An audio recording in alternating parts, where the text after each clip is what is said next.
मित्रों, भगवान श्री कृष्ण ने जन्म मथुरा में लिया, पले बड़े वो गोकुल में, और राज उन्होंने द्वारका पर किया। पर एक सवाल जो हम सबके मन में अक्सर आता है वो ये है कि जिस भव्य और दिव्य नगरी को स्वयं भगवान श्री कृष्ण ने बसाया था वो समंदर में क्यों समा गई, वो कहां गई, और इसके बाद भगवान श्री कृष्ण का क्या हुआ।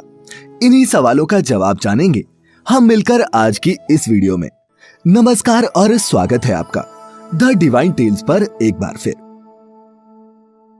मित्रों, द्वारिका नगरी श्री कृष्ण की कर्म भूमि के नाम से भी विख्यात है। महाभारत में वर्णित कथा के अनुसार भगवान श्री कृष्ण ने जब कंस का वध किया तब जरासंध ने प्रण लिया कि वो कृष्ण और यदुवंशियों का समूल नाश कर देगा, और जब भी जरासंध को अवसर मिलता तो वो मथुरा और यदुवंशियों पर दावा बोल देता। उसका अत्याचार रुकने का नाम ही नहीं ले रहा था। ऐसे में यदुवंशियों की सुरक्षा के लिए श्री कृष्ण ने मथुरा को छोड़ देना ही बेहतर समझा। मथुरा छोड़ने के बाद उन्होंने समंदर किनारे एक दिव्य और भव्य नगर की स्थापना की जिसका नाम द्वारका रखा गया। यहाँ आने के बाद वो अपने प्रियजनों के साथ सुकून से जीवन यापन करने लगे। फिर वक्त का पहिया घूमा और लगभग 36 वर्ष तक कुशलता पूर्वक राज्य का संचालन करते हुए एक दिन अचानक उनके देह त्यागने के बाद वैभवशाली द्वारका नगरी भी समंदर में समा गई। मित्रों, पौराणिक ग्रंथों में इस घटना से संबंधित दो कथाओं की जानकारी प्राप्त होती है। पहली माता गांधारी का श्री कृष्ण को दिया गया श्राप, और दूसरी कथा है ऋषियों द्वारा श्री कृष्ण के पुत्र सांब को दिए गए श्राप की। महाभारत का युद्ध समाप्त होने के बाद महर्षि व्यास के शिष्य संजय ने जब गांधारी को ये बताया कि पांडव अपने साथियों और द्रौपदी सहित हस्तिनापुर आ चुके हैं तो उनको बड़ा मानसिक कष्ट हुआ। फिर भी किसी तरह उन्होंने अपने मन को संभाला, लेकिन जब उन्हें ये बात पता चली कि पांडवों के साथ भगवान श्री कृष्ण भी हैं, तो वह तिलमिला उठी और उनका मन प्रतिशोध के लिए लालायित हो उठा। उन्होंने श्री कृष्ण को श्राप देते हुए कहा, अगर मैंने अपने आराध्य की सच्चे मन से आराधना की है और निस्वार्थ भाव से पतिव्रत का पालन किया हो तो जिस प्रकार मेरे कुल का नाश हुआ है बिल्कुल वैसे ही तुम्हारी आंखों के सामने तुम्हारे कुल का भी नाश हो जाएगा। तुम्हारी ये आलीशान द्वारिका नगरी तुम्हारे सामने समंदर में डूब जाएगी। गांधारी के इतना कहने के पश्चात श्री कृष्ण मुस्कुराए और बोले, माता, मुझे इसी आशीर्वाद की प्रतीक्षा थी। मैं आपके इस श्राप को सहर्ष स्वीकार करता हूँ। और इसके बाद वो द्वारका की ओर प्रस्थान कर गए। एक बार की बात है, महर्षि विश्वामित्र, कण्व, देवर्षि नारद आदि द्वारका आए और वो भ्रमण पर निकले। वहाँ कृष्ण पुत्र सांब अपने साथियों संग मौजूद थे। उन लोगों ने ऋषियों के साथ मजाक करने की योजना बनाई, जिस क्रम में सांब को स्त्री का वेश धारण करके और उसे उनसे ये पूछना था कि मेरे गर्भ से क्या उत्पन्न होगा।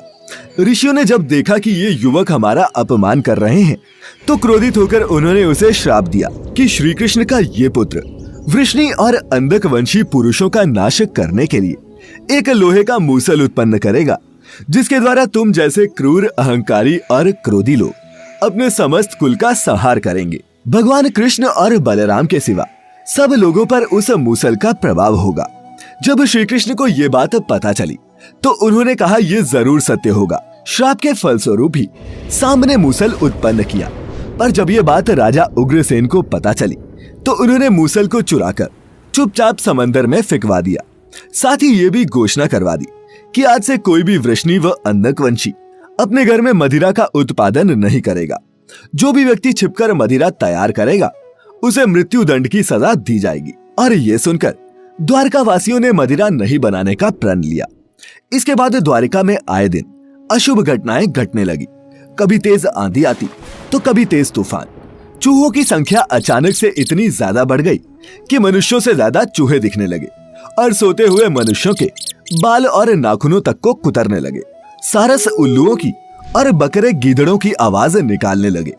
पूरी द्वारिका नगरी में अजीब सी घटनाएं घटित होने लगी। गायों के पेट से गधे, कुतियों से बिलाव और नेवलियों के गर्भ से चूहे पैदा होने लगे। यदुवंशी तामसिक क्रियाओं में संलिप्त रहने लगे। फिर जब भगवान कृष्ण ने नगर में होते इन अपशकुनों को देखा तो उन्होंने सोचा कि कौरवों की माता गांधारी का श्राप सत्य होने का समय आ गया है।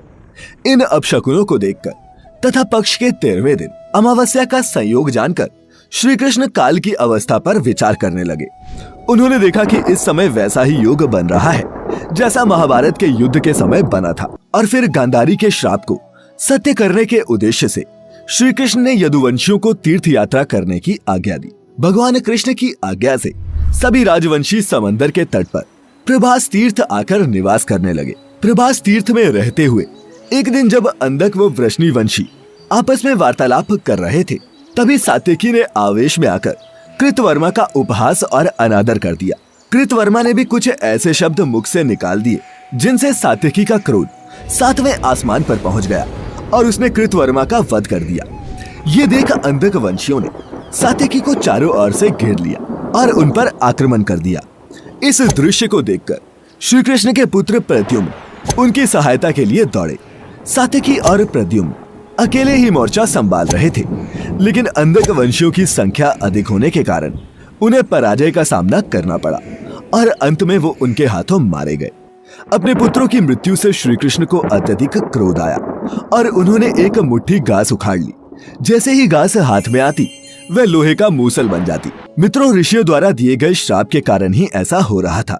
मूसल इतना ज्यादा शक्तिशाली था कि उसके एक ही वार से किसी का वध हो सकता था और इस प्रकार यदुवंशी आपस में ही युद्ध करके मरने लगे। श्री कृष्ण के देखते ही देखते साम, चारुदेशन, अनिरुद्ध और गद की मृत्यु हो गई। इसके बाद श्री कृष्ण का रौद्र रूप देखने को मिला और उन्होंने सभी सूरमाओं का वध कर डाला। अंत में श्री कृष्ण और उनके सारथी दारुक ही शेष बचे।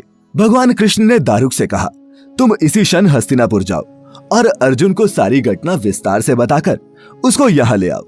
दारुक ने उनकी आज्ञा का पालन भी किया। इसके बाद श्री कृष्ण बलराम को उसी स्थान पर रहने के लिए कहकर अपने महल वापस लौट आए और पिता वसुदेव को सारी घटना से अवगत कराया, जिसको सुनकर उन्हें बहुत दुख हुआ। श्री कृष्ण ने अपने पिता से बोला कि जब तक अर्जुन नहीं आ रहा तब तक स्त्रियों की रक्षा का दायित्व आप संभालिए, क्योंकि वन में बलराम प्रतीक्षारत है। मैं उन्हीं के पास जा रहा हूँ। नगर में स्त्रियों की चीख पुकार मचनी शुरू हो गई।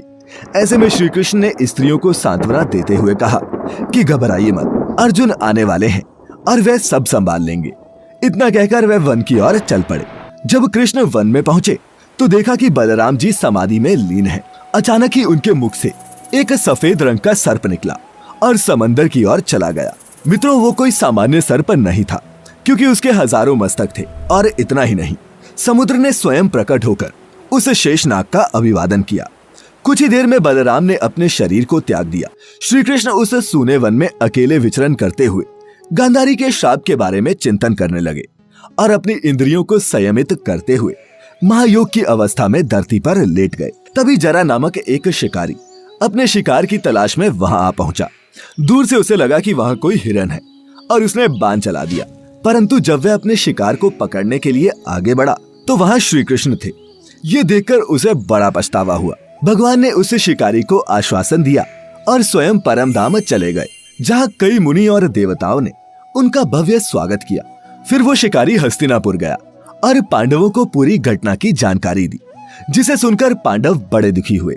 दूसरी तरफ अर्जुन भी द्वारका पहुंच गए थे। वहां की स्थिति देखकर उनके मन को बड़ा क्षोभ हुआ। श्री कृष्ण की रानियों ने जब अर्जुन को देखा तो उनकी आंखों से भी अश्रु की धारा निकल पड़ी। इस दृश्य को देखकर अर्जुन की आंखें भी नम हो गई। वहां का पूरा माहौल ही शोकमय हो गया। वसुदेव भी वहीं उपस्थित थे। उन्होंने अर्जुन को श्री कृष्ण का संदेश बताते हुए कहा कि द्वारिका नगरी समुद्र में डूबने वाली है, इसीलिए आप नगरवासियों को लेकर किसी सुरक्षित स्थान पर चले जाएं। वसुदेव जी की बातें सुनकर अर्जुन ने दारुक से सभी मंत्रियों को बुलाने के लिए कहा। मंत्रियों के आते ही अर्जुन ने कहा कि मैं सभी नगरवासियों को यहाँ से इंद्रप्रस्थ ले जाऊंगा, क्योंकि शीघ्र ही इस नगरी को समंदर अपने में समा लेगा। इसके बाद सभी मंत्री तुरंत अर्जुन की आज्ञा के पालन में जुट गए। अर्जुन ने वह रात श्री कृष्ण के महल में ही बिताई। अगली सुबह श्री कृष्ण के पिता वसुदेव जी ने भी प्राण त्याग दिए। अर्जुन ने विधि विधान से उनका अंतिम संस्कार किया। वसुदेव जी की पत्नी देवकी, भद्रा, रोहिणी व मदिरावी चिता पर बैठकर सती हो गई। इसके बाद अर्जुन ने प्रवास तीर्थ में मारे गए समस्त यदुवंशियों का भी अंतिम संस्कार किया। 7वें दिन अर्जुन श्री कृष्ण के परिजनों तथा सभी नगरवासियों को साथ लेकर इंद्रप्रस्थ की ओर चल दिए। उन्हें सभी के जाते ही द्वारका नगरी समंदर में डूब गई। इस दृश्य ने सभी को आश्चर्य में डाल दिया था और मित्रों इस प्रकार सोने से सजी द्वारिका नगरी समंदर में डूब गई। मित्रों आज भी सनातन धर्म के इस समृद्ध और संपन्न प्रतीक के कई साक्ष्य वक्त वक्त पर सामने आते रहते हैं।